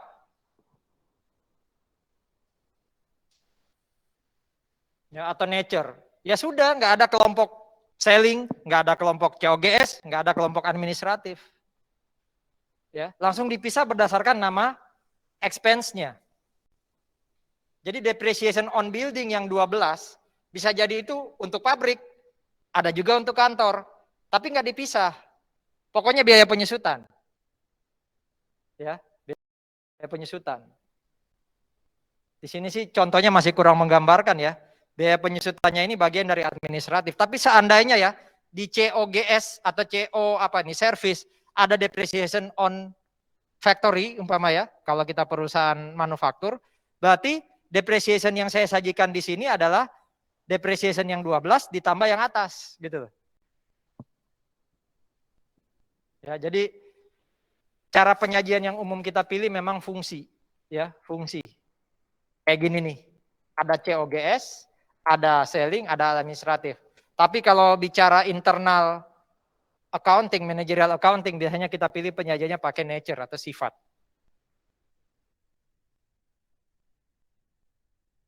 Nah, ilustrasi ini hanya ingin menunjukkan saudara-saudara, bisa jadi dalam perusahaan itu ada item-item yang nggak biasa terjadi. Yang jarang diharapkan atau jarang terjadi. Ada gitu yang berharap supaya ada kerugian karena banjir kan enggak. Kerugian karena gempa kan enggak. Nah, kalau itu terjadi, itu yang disebut unusual item. Ada enggak yang berharap nilai inventorinya turun? Enggak ada. Kalau itu sering terjadi, oh berarti kita pelihara inventorinya jelek. Itu harus unusual. Kalau usual, wah dipecat tuh pengelola inventorinya. Kok sering terus-menerus write down inventory sih? Jadi write down itu harus masuk dalam definisi unusual. Tadi sudah kita simpulkan, yang unusual itu umumnya masuk di apa? Other income and expense ya. Jadi kalau terjadi unusual, jangan masukkan dia di expense biasa yang salaries, COGS, yang service, COGS maupun selling dan administratif, tapi masukkan dia di other expense. Kalau dapat kenaikan karena aset saya jual di atas book value, jangan masukkan di revenue, masukkannya di other income. Itu unusual. Sesering apa sih kita jual mesin produksi? Kalau sering, ya mending kita jualan mesin produksi, bukan jualan inventory asli kita gitu loh. Itu harus unusual. Jadi semua yang unusual itu dimasukkan dalam bagian other income and expense. Nah ini ya, kalau kita punya unusual item yang seperti ini, kita harus ungkapkan, disclose secara khusus. Ada litigation settlement, litigation itu berarti kasus di pengadilan. Umumnya loss sih, kita kalah karena kasus pengadilan. Nah itu harus ditulis tuh di notes. Kasus apa itu? Kenapa bisa terjadi? Kerugian karena restrukturisasi aktivitas. Kenapa bisa rugi? Apa yang terjadi? Ungkapkan di disclosure, di notes. Ya, masukkan ke notes. Tadi saya sudah ngomong ya, financing cost itu tempatnya di ini nih. Tempatnya setelah income before interest ya. Istilah lainnya apa tadi? Earning before interest and tax, istilah lainnya apa tadi? Operating income ya. Betul ya? Jadi tempatkan finance cost ini nomor 7 kalau nggak salah setelah income from operation. Isinya apa ya? Semua interest. Ya, semua interest. Itulah yang disebut sebagai financing cost. Termasuk, saya nggak tahu keterangannya ada di mana nih. Oh di sini nggak ditulis. Ya. Termasuk sebenarnya kalau kita dapat interest revenue. Ya, interest revenue. Jadi kalau di sini finance cost kita 2.200. Income from operation kita 8.200. Berarti 8.200 kurangi 2.200. Tapi kalau kita punya interest revenue yang belum masuk di income from operation, ya, anggap aja income interest revenue kita 200. Berarti financing cost kita cuma 2.000. Iya enggak? 2.200 dinetkan dengan revenue 200. Berarti tinggal 2.000.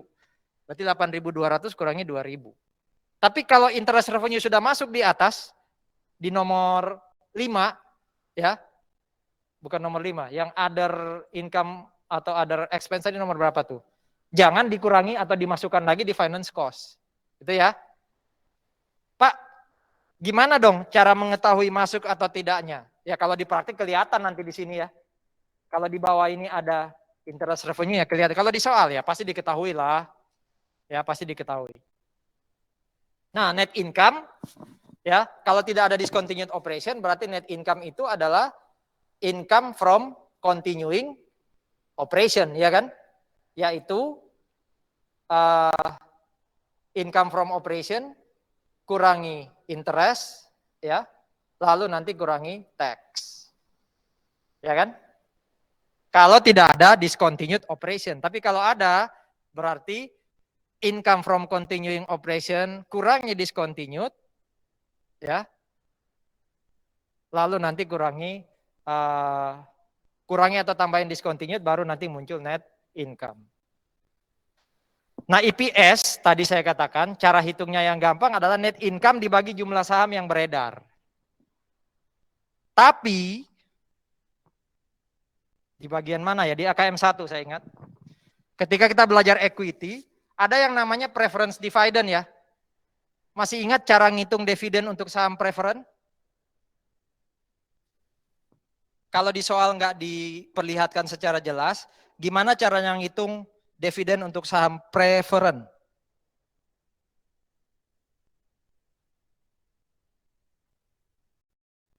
Ada yang sudah lupa? Biasanya saham preferen itu bentuknya ditulis gini. 8% preferred stock atau 8% preference share. Nah, 8% itu Anda kalikan dengan par value-nya preference share. Itulah yang akan masuk sebagai preference dividend. Jadi soalnya pasti ngomong 8 atau X% of preference dividends with par value Y. Nah, itu berarti preference dividendnya adalah X kali Y. Kecuali soal udah ngomong preference dividendnya sekian, langsung masukin situ. Kalau nggak ada preference dividends, berarti langsung net income bagi jumlah saham yang beredar. Ya. Jadi kalau nggak ada saham preference, berarti langsung 1M bagi 190.000. Kalau nggak ada ya. Kalau ada kurangi dulu. Gimana cara dapat 250 juta?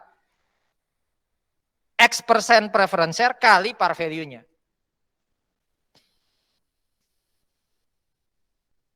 Nah, ini discontinued operation. Kita kan sudah sampai, asumsinya ini kita sudah sampai pada income from continuing operation. Kalau tidak ada discontinued, itulah net income. Income from continuing operation itu kan dapatnya dari mana? Dapatnya dari income before tax kurangi income tax expense kan? Dapatlah income from continuing operation. Kalau tidak ada ini, itu sudah net income. Nah, kalau ada ini, kurangi dulu dengan ini, atau tambah dengan ini, baru ketemu net income. Terus saudara, dari namanya aja seperti yang saya ngomongkan tadi, ini berarti ada operasi yang discontinue, sudah nggak lanjut. Tapi tidak semua operasi yang tidak lanjut itu, yang sudah ditutup itu, masuk di bagian discontinued operation. Nomor berapa sih tadi saya lupa, pokoknya agak bawah ya. Caranya paling gampang gini, bisa dibaca di sini ya, tapi intinya gini. Kalau saya punya unit bisnis yang saya tutup,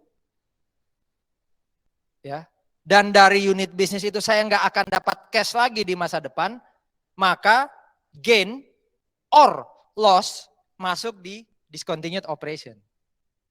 Tapi kalau ada unit bisnis saya tutup, di masa depan saya masih mungkin dapat gain or loss dari unit bisnis tadi. Jangan masukkan discontinued operation, berarti masukkan di mana dong kalau ada gain or loss, tapi dari operation yang continuing. Masukkan di pos apa? Kalau saya gain or loss, masuk dalam kategori discontinued, jelas. Dia masuk sebelum net income tuh. Tapi kalau saya gain or loss, tapi bukan dari discontinued, melainkan dari continuing, berarti dia masuk di pos yang mana? Kira-kira. masuknya di other income or other expense. Saya sudah lupa nomornya tadi, 5 kalau nggak salah. Pak masih bingung Pak. Ditutup tapi dari masa depan tidak ada lagi cash yang masuk. Itu masuk akal Pak, itu discontinue. Tapi ditutup masih bisa masuk di masa depan. Ditutup kok masih bisa masuk ya? Gini contohnya ya. Saya punya 5 unit bisnis. Sorry, saya punya 5 pokoknya ya. Sumber pendapatan. Tapi 5 ini sebenarnya saya punya 3 bagian besar. Saya punya 5 sumber pendapatan. Rupanya 3 itu hotel. Jadi saya punya 5 pundi-pundi duit, 3 itu hotel.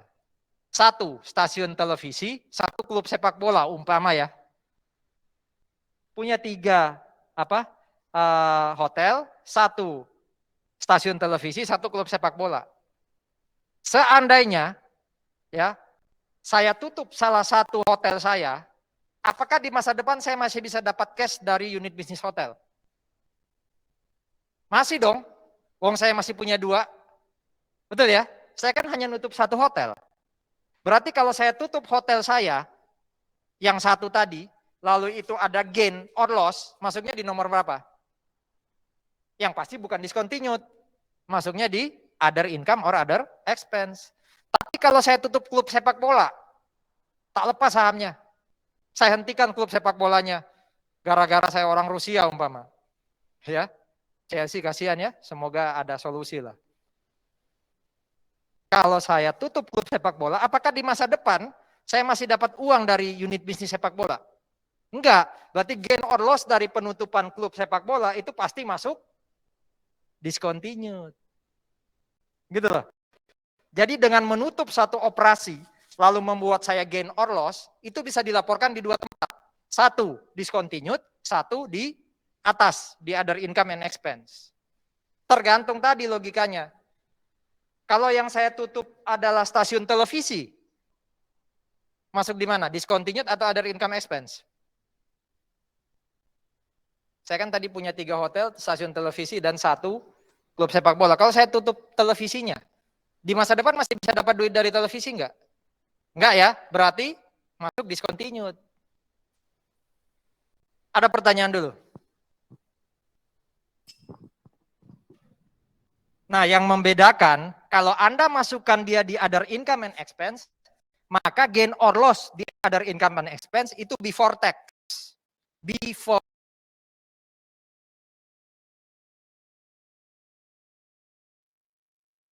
operation harus net of tax. Kenapa? Kalau masuk di operating, di nomor 5 tadi, other income and expense, maka dia harus before tax. Tapi kalau Anda masukkan dia di discontinued operation, baik gain or loss, maka dia harus net of tax. Kenapa? Masih ingat nggak tadi? Sebelum discontinued operation, namanya apa tadi? Income from continuing operation, betul ya? Gimana ngitung income from continuing operation? Income before tax, kurangi income tax. Berarti income from continuing operation itu sudah net of tax. Berarti kalau di bawahnya ada discontinued itu juga harus net. Oke? Jadi nggak usah jauh-jauh mikirnya ya. Karena dia akan ditambah atau kurangi dengan income yang sudah dikurangi income tax. Berarti discontinued ini harus free dari tax, harus net of tax. Contoh nih, ini ya, income from continuing operation 20 juta itu sudah dikurangi income tax loh. Coba lihat lagi, saya kalau mau balik agak jauh ya. Coba lihat lagi income statement kita yang panjang tadi. Angka 20 juta pasti letaknya setelah income tax. Ya. Berarti yang bawah ini harus net of tax. Yang perlu diingat selain dia net of tax, dia nggak harus loss kok. Bisa jadi gain. Di sini contohnya aja loss.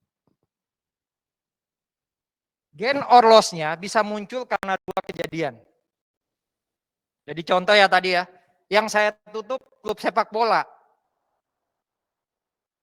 Gain or loss klub sepak bola itu ada 2. Pertama, gain or loss karena operasi. Jadi income statementnya klub sepak bola, kalau dia net income positif, berarti kalau saya lepas, itu namanya gain from discontinued operation.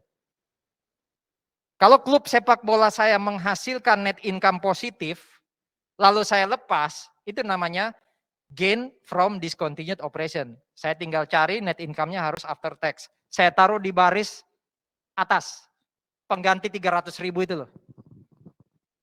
Jadi bentuknya positif. Gain or loss kedua adalah, tadi kan net income-nya positif atau negatif ya. Kalau ternyata dia net loss, berarti bentuknya loss ya. Kalau dia net income, income statement-nya klub sepak bola tadi, dia gain. Gain or loss kedua adalah, ketika saya jual, anggap aja harganya di pasar 100. Ketika saya jual, ternyata saya dapat uang 95. Saya gain or loss? Loss. Tapi bukan karena operasinya sepak bola tadi, melainkan karena ketika dia dijual, saya cuma dapat uang lebih rendah dari nilainya. Berarti dalam kasus penjualan, saya loss. Tapi dari kasus operasinya klub sepak bola sebelum saya jual, saya gain. Kalau yang terjadi ternyata dia net income positif, berarti gain from discontinued operation. Ketika saya jual, ternyata dibayar 125, padahal nilai pasarnya cuma 100, berarti 25-nya gain, berarti dua-duanya gain. Mau gain or loss, dua-duanya harus net of tax. Kalau gain, nambah 20 juta. Kalau loss kayak ini, ngurangin 20 juta. Ada pertanyaan discontinued operation? Bagaimana kalau yang multiplex, ya, memutuskan menghentikan divisi elektronik. Bagaimana kalau ternyata multiplex setelah divisi elektronik ini ditutup, masih punya divisi elektronik yang lain? Ini dua-duanya loss loh. Loss 300, loss 500. Ternyata dia masih punya divisi elektronik yang lain. Masuk di mana tuh? Angka 300 dan 500. Pasti nggak masuk discontinued. Masuknya di other income or expense. Tapi 300 dan 500 harus dicari angka before tax. Ada pertanyaan?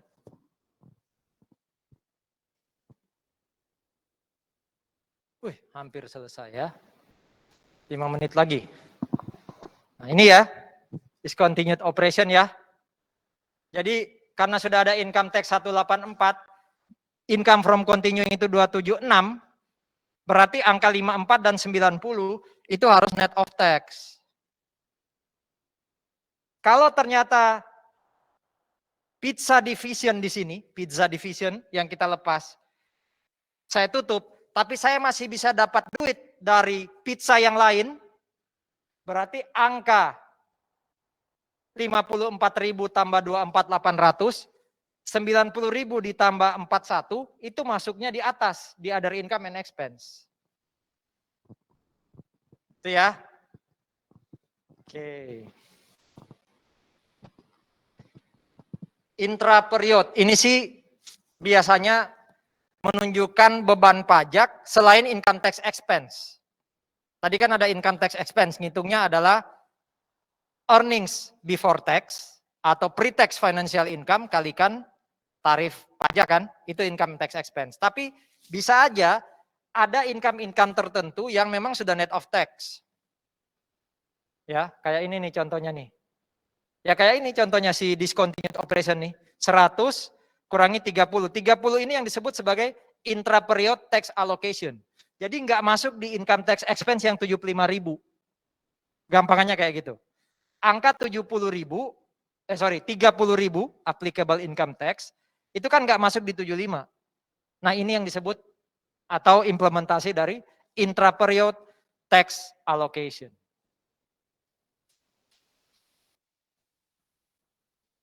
Saya skip yang ini. Nah non-controlling interest tadi ya, dia punya net income 164. Mau dikasih ke siapa aja 164? Ke pemegang saham pengendali dan yang non pengendali. Ya udah tinggal dibagi. Biasanya dari persentase kepemilikan. Nah ini harusnya given di soal. Kok bisa 120? Tadi katanya 73%.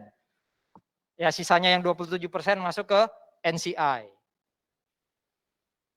Ini sebenarnya soalnya, saudara-saudara, soalnya adalah hanya angka 800 yang kelihatan, ya, dan bawahnya 80. Kita disuruh nyari, ya, kita disuruh nyari. Oh sorry, hanya angka yang 800, 220 dan 500. Kita disuruh nyari berapa other income and expense. Ya, kita disuruh nyari berapa other income and expense. Oh ketemunya 80.